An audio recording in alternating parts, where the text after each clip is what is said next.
It's semifinals day here in Dallas, Texas at ESL Pro League Season 7 Finals, and we're here with Valens, the coach of Cloud9. You guys have exited early, really, quite early, after a loss to Heroic in the group's lower bracket. So, I mean, from an outsider's point of view, it looks like instead of improving with the FNS, you guys are really on a downward spiral, results-wise at least. So why do you really think that is? What do you think has been going on? Yeah, sure. I think the biggest thing is there's a little bit of less of natural chemistry between, let's say, FNS and our play style versus when Stu was on the team. It kind of fit a little bit more naturally together. The good thing is that I think our structure of reviewing is better than ever. So I think that we will be making less mistakes kind of moving forward, but it'll take a little bit longer time to get to a point where, we're dangerous again. And for us, I think that's we have 3 big events coming up still.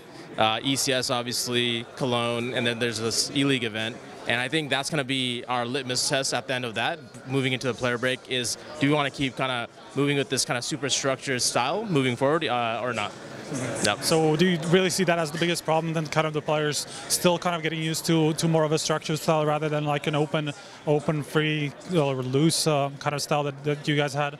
I think initially we tried a little bit kind of what we had before, and then we also tried kind of what FNS kind of had in mind as well. And now we're kind of doing a mixture where it's a little bit more mid-round heavy. We don't focus too much from how the round will end or how the round will go from beginning to end, I should say. So I think it's going to be it's a learning curve, not just for FNS but also the rest of the players as well.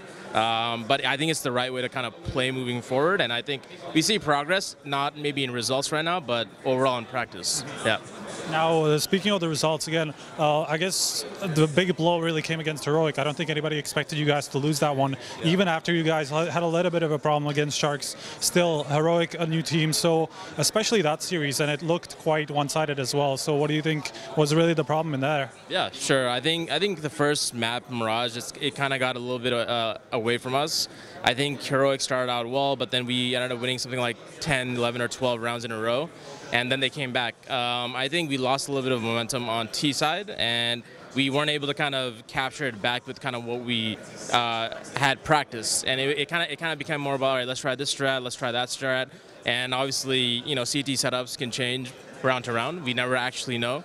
We needed to feel them out a little bit more, and we didn't do that. And they were hitting good shots. Props to them. I think they deserve to win that game for sure.